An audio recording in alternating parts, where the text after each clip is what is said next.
Hey guys, just doing a quick review we're doing a series with the best scooters under $1,500. This is called the TIF Gallop K8. It's a dual motor. I think each motor's 3,000.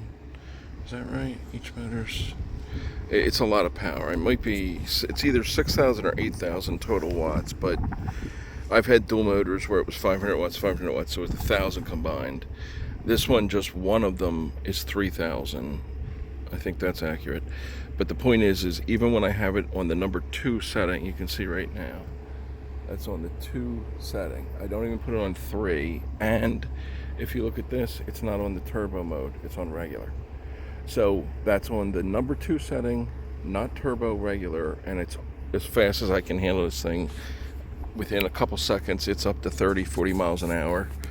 So if you have the turbo engaged and you're on the 3rd setting, it's like literally like you got to try and hold on to the handlebars. It's so fast.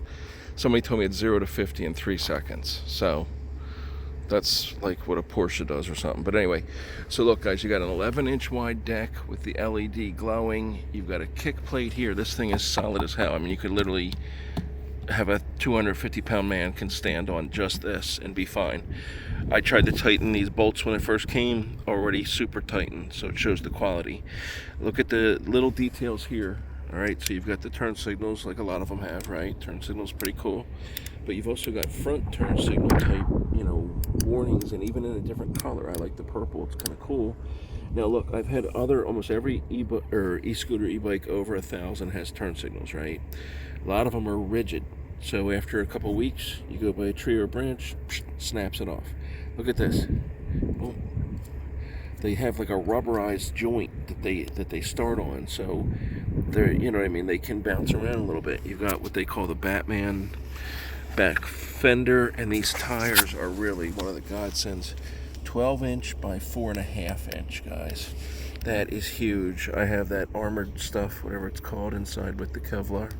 So if I get a flat, I won't even know it. You've got beautiful hydraulic brakes. They're Disneyland, but still, that's like one of the low-end hydraulic. But hydraulic is the high-end stuff, so that's what matters. You've got adjustable. There's dials on both tops there. Now I have another scooter where they're on the outside. That's one of the few. It's not really a fault. I haven't ever had them get like mud, but if you really go off-roading with a lot of mud, they can get caught up in there. Sometimes it's nice to have them on the outside, but the inside has advantages too. They're more protected on the inside, and center of gravity, that's where your beef's coming down at. So now you've got 2 springs right in the middle to fight, shocks and whatnot. Now look at the size of this. Look at this kickstand, guys.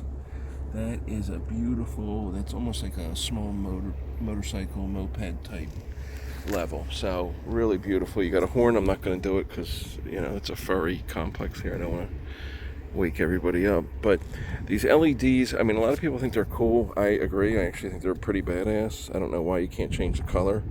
I'd make mine all blue to go with the Sony speaker system I got going. But with the LEDs embedded into this resin epoxy, it's very strong. I don't think you could use that as like a bat and hit somebody. But anyway, you've got 2 of them, so that really adds to the rigidity. And all these pieces here on both sides really add to the structure, rigidity. But then you've got metal on the outside, double bolted, triple bolted, quadruple bolted. I mean, I notice a big difference. I've had 3 or 4 different scooters now, and 2 of them were pretty decent, mid to high end scooters. Let's say 1,000 to 1,500 range, 11-inch, knobby tires. But anyway, they all had a single stem coming up, and some had like reinforcements down here. That was good. But I'm a 250-pound man. When I pull back, I would notice there was always a little bit like I was waiting for someday it was going to snap. Look at the triple bolts here. You know what I mean?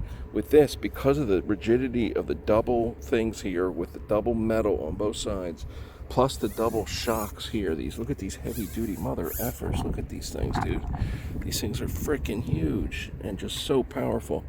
You've got quad bolts down here, So basically, when you pull back on this, no matter how fast you're going, you don't feel anything.